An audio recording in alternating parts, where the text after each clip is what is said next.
গত ৯ থেকে ১১ মে international convention city Bashundhara ঢাকায় ৩ দিনব্যাপী একযোগে শুরু হয় আন্তর্জাতিক প্রদর্শনী Meditex health tourism and food and agro Bangladesh ২০২৪। Gopalganj Kashiani প্রতিনিধি বাদুল রানার রিপোর্টে বিস্তারিত জানাচ্ছেন এসকেন রেশমা। কয়েকটি সম্ভাবনাময় নতুন পণ্য সম্পর্কে ধারণা দেন, তার মধ্যে অন্যতম ছিল মোরিঙ্গার চায়ের বিষয়টি। পরে আমাদের গবেষক ও কারিগরি টিম বাজার যাচাই বাছাই করে বাজারে নিয়ে আসে মানসম্মত শশী মোরিঙ্গা চা। প্রথমেই একটি প্রতিষ্ঠানকে শক্তিশালী ভিত্তির উপর দাঁড় করিয়ে সামনে এগিয়ে যেতে হবে। কাশিয়ানী রাতইলে আমাদের প্রতিষ্ঠানের ফ্যাক্টরিতে আমরা সরাসরি তত্ত্বাবধান করে থাকি।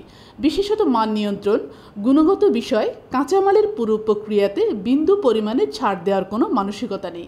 এ বিষয়টি আমাদের প্রতিষ্ঠানের সাথে সংশ্লিষ্ট সকলের কাছে পরিষ্কার। ফলে সামনে এগিয়ে যাওয়ার ক্ষেত্রে এই ভিত্তি আমাদের প্রাণিত করেছে এবং করবে। শশী অর্গ্যানিক ফুডের উদ্দেশ্যে জানতে চাইলে তিনি বলেন, বর্তমান বাজারে ভোক্তা বা ক্রেতা যাই বলি না কেন সবাই ভালোটা খুঁজে এবং ভালো মন্দ বিচারে ভোক্তারা নিজেরাই এক্সপার্টের ভূমিকা পালন করে। তাই আমরা ভালোর সাথেই টিকে থাকতে চাই, এটাই আমাদের মৌলিক চাওয়া। আগামীতে পণ্যের পরিমাণ ও পরিধি বাড়ানোর পাশাপাশি অনেক মানুষের কর্মসংস্থানের ব্যবস্থা সুনিশ্চিত করতে চাই।